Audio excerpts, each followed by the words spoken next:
Bonjour et bienvenue sur Le Tour du Monde, l'émission qui tente de prendre de la hauteur sur les relations internationales.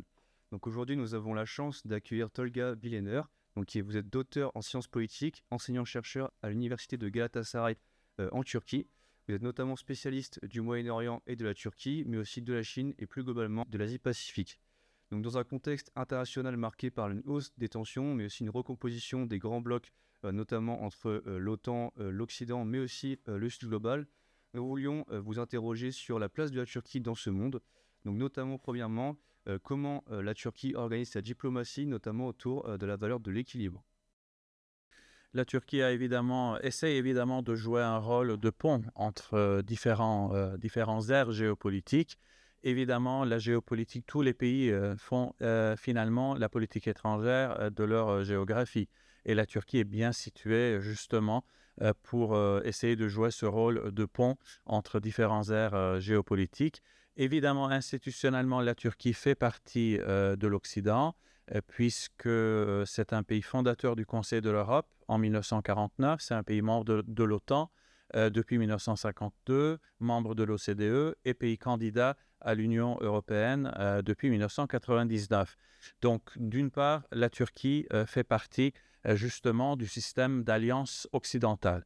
Mais dans le même temps, on constate que ces 20 dernières années, la Turquie essaie de trouver aussi un équilibre avec des puissances extra-occidentales.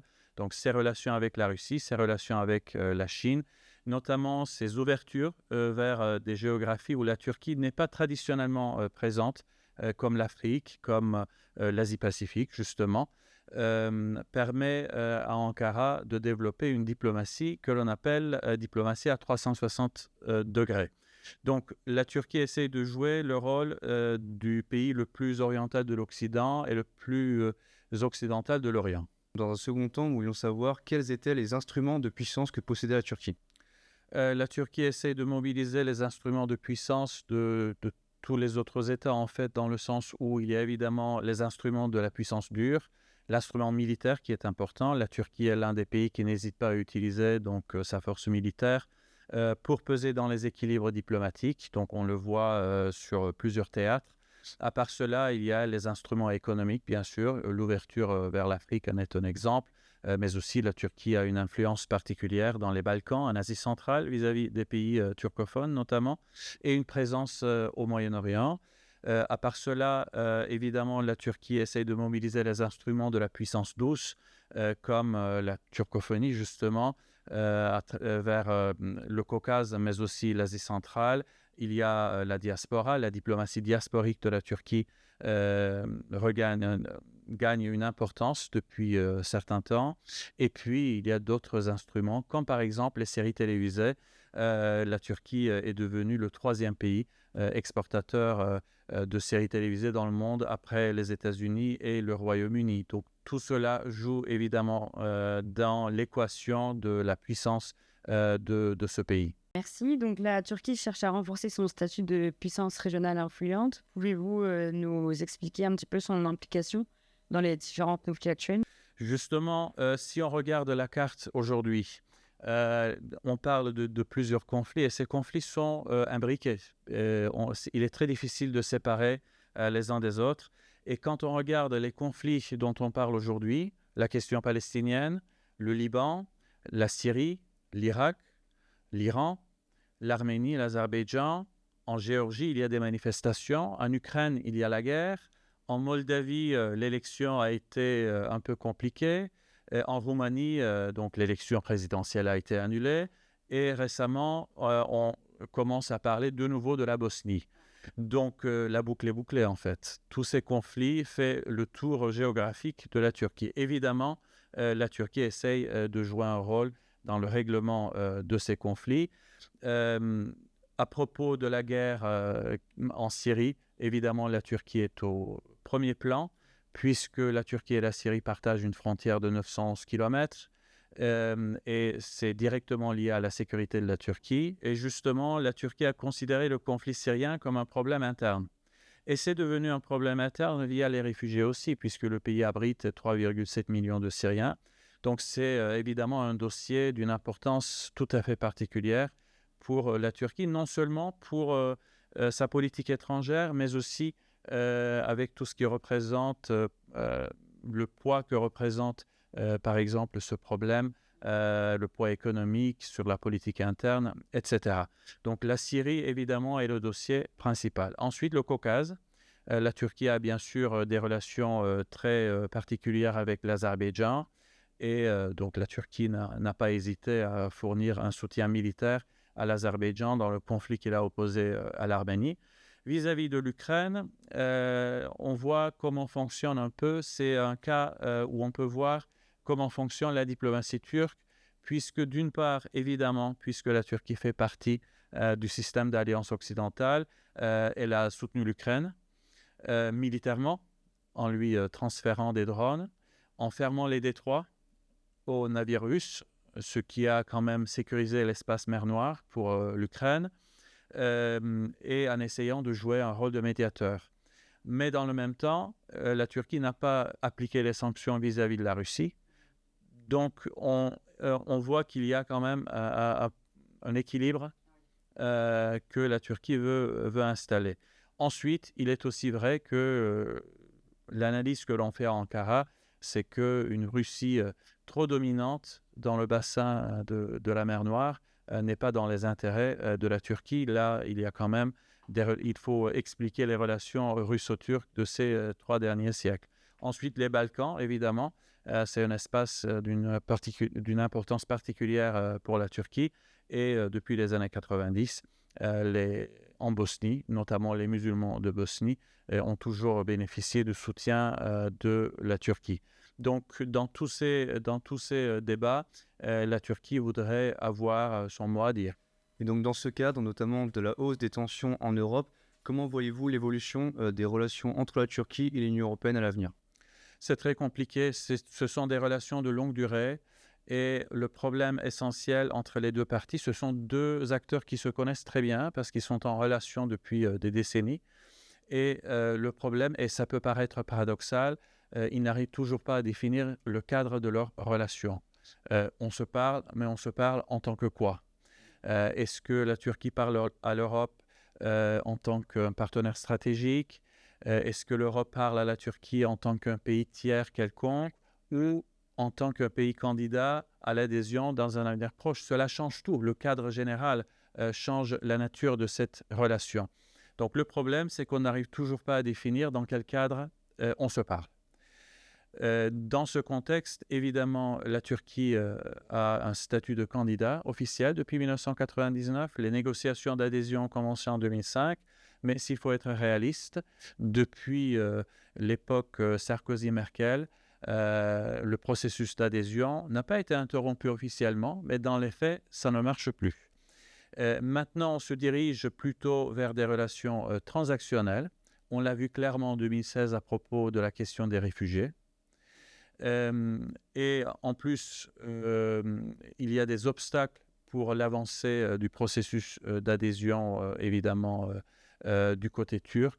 Je pense notamment aux réformes démocratiques, mais du côté européen aussi. Donc, dans le monde actuel, est-ce que l'Europe pourrait digérer une nouvelle adhésion ? Et surtout d'un pays de 85 millions d'habitants. Ça, c'est un problème et ça a été toujours un problème.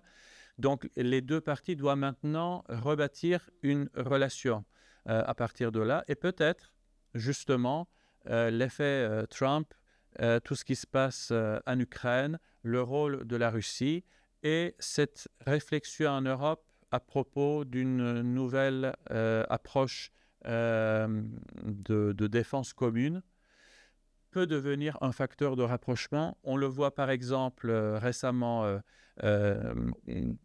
aux réunions de l'Union européenne. Certains pays qui ne sont pas membres ont été invités, comme la Norvège, comme le Royaume-Uni et comme la Turquie.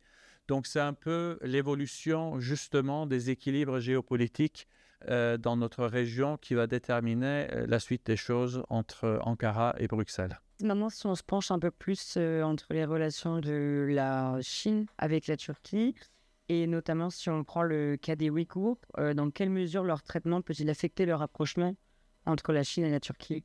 Comme tous les pays, la Turquie essaie de développer ses relations avec la Chine, puisque la Chine est la deuxième puissance mondiale actuellement. Donc la Turquie ne peut pas simplement ignorer cet acteur, évidemment. Et surtout, la Turquie voudrait aussi tirer des bénéfices économiques de cette relation. Donc les nouvelles routes de la soie intéressent de très près la Turquie. Donc les relations économiques se développent.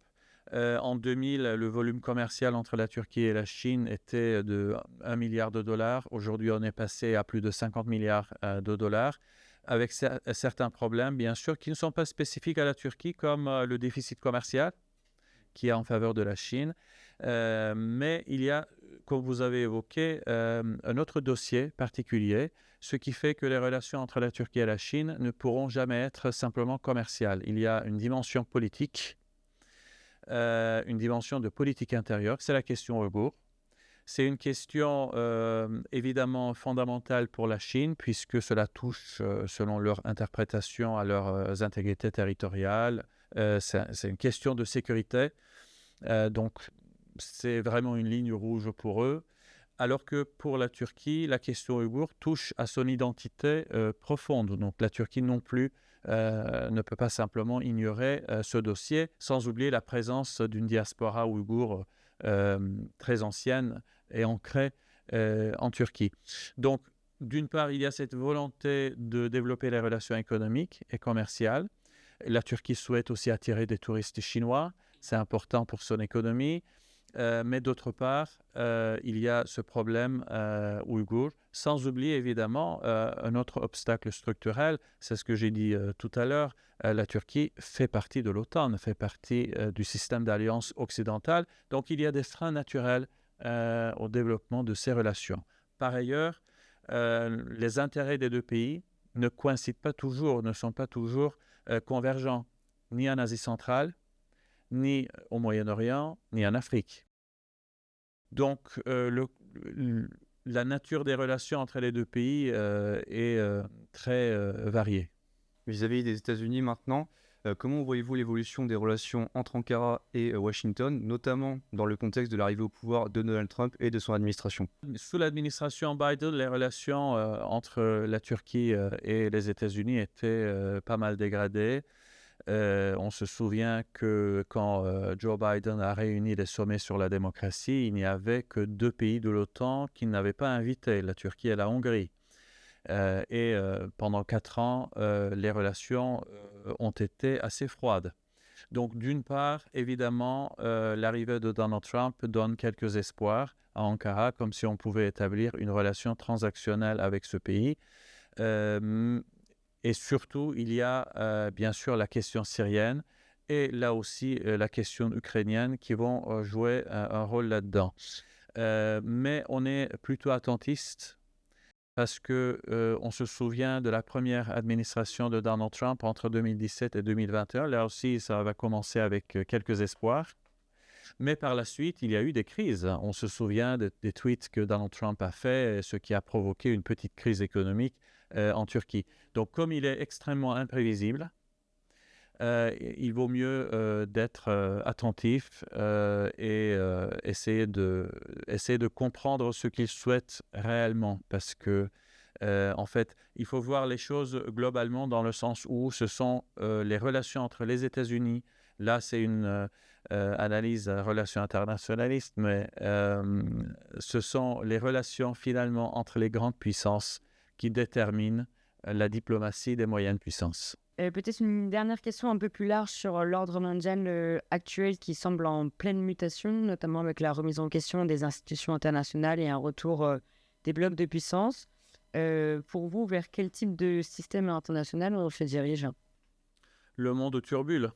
On n'a pas de boule de cristal en fait, parce qu'il est vrai que les puissances émergentes ou maintenant émergées contestent l'ordre mondial, mais pour l'instant, il n'y a pas de projet unificateur.